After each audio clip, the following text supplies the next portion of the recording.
Hello, everybody, and welcome back to another daily devotion. I'm Pastor Roy here at Woodlawn Christian Church in Lake City, Iowa, and I do these devotions Monday through Friday of every week. This devotion I am recording for Friday, September 30th of 2022. We've made it to the end of September, and we're going to start a new book today. Today we're going to jump into the book of Hebrews. We're going to be looking at just verses 1 through 3. I'm going to go ahead and read verse 4, but I'm not going to talk about it. It finishes that section, but I think to me it belongs more with the next section. So Monday we're going to finish chapter 1, I think. That's my plan at this point, unless things change between now and Monday.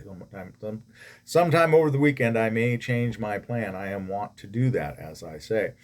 But today I'm going to just really focus on verses 1 to 3. Hebrews is an interesting book. We don't know who wrote it. Earlier in the church history, many people would attribute this book to Paul. Doesn't claim to be from Paul. That's pretty much not believed today by scholars because it just is too different from Paul's other letters. And the other thing is, it is the best Greek in the New Testament. Even though ironically it's named Hebrews, it has the best Greek. It's better even than Luke and Acts. So it holds that top spot in its Greek. So whoever wrote it, whatever they were, man, woman, or child, they were very learned and they were educated. And they were also writing to a Hebrew audience. This we do know. This is written to some people. It's an assumption by the author that they know their Torah and that they know their festivals and what have you. They know the procedures of the temple. I'm thinking, in my own opinion, this is written at some time after the destruction of the temple, that this is addressing some people that don't know what to do now that the temple is gone. So it's probably written, in my opinion, sometime shortly after the year 70 AD. Or at least sometime after 70 AD, which would make it impossible to be Paul's letter because Paul is not alive when the temple is destroyed. So that would answer that. But it's how do we be Jewish? These are Jewish Christians that this is written to. They are how do we be Jewish without the temple? And we'll go from there, shall we? But today let's talk about. I'm going to read verses 1 to 4 again, but we're only going to talk really about verses 1 through 3. We'll officially, the title of this will not say 4. Officially, we'll add 4 tomorrow, which will be Monday.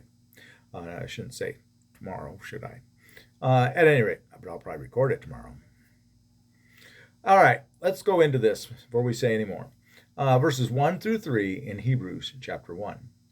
In the past, God spoke to our ancestors through the prophets at many times and in various ways. But in these last days, he has spoken to us by his Son, whom he appointed heir of all things, and through whom also he made the universe. The Son is the radiance of God's glory and the exact representation of his being, sustaining all things by his powerful word. After he had provided purification for sin, he sat down at the right hand of the Majesty in heaven. Okay. First, there's a few things that are going on here. First, God spoke, and then he has spoken by his Son. And then it says in verse 3, it says, and by his powerful word. So we've got spoken word. And of course, in John's gospel, Jesus is the word. We know that. And so this spoken word, it's God spoke, and now he's speaking through Christ. And I think that's important to us.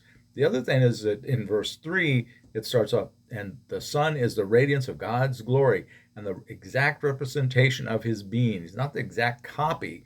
He is God. So this is the deity of Jesus is being, what do I want to say, reinforced here. It's being implemented here, if we want to look at it that way. And he sustained all things by his powerful word after he had provided purification for sins. That would kind of shoot down any of this idea that substitutional sacrifice is not part of Jesus, which is kind of what many more progressive pastors would advocate. And my mentor Jesse was one of those people that would advocate that that Jesus wasn't a substitutional sacrifice. I think that pretty much shoots that argument down, though. He had provided purification for sins. He was a substitutional sacrifice for all of us. I think Hebrews, right there in the first 3 verses, pretty much nails that one down, and I don't see how we're really going to contest with that one at this point. I'm not. Maybe you will. That's your prerogative, as they say. But really, here we have the deity of Jesus. We have that he is the Word of God, and we have that he is the substitutional sacrifice. Then from here, he's going to go on and say in verse 4, so he became as much superior to the angels as the name he has inherited is superior to theirs. And that we're going to pick up with from there to the end of the chapter on Monday. So again, I will probably record it tomorrow if I get time. All right, that's what I've got for you today. It's an important introduction, though. I think there's some things in that introduction, in those first 3 verses, that we really need to latch onto and understand, and not just breeze through them. Sometimes we want to do that. We just zip right through the introduction, and we don't really look for some clues that are setting up what's going to come. And I think that really does it, the first 3 verses. Power pack 3 verses. All right, short devotion. God bless you all. Please, please, please, as I like to say, be a blessing to someone today. And if you do enjoy these devotions, please like and subscribe. We'd love to have you back more often. Feel free to share them. And since you're jumping in at the beginning of Hebrews, follow along. I have no idea how long it will take us to get through Hebrews. It took us a long time to get through Matthew. All right, God bless, and please be a blessing to someone today. We'll see you all later.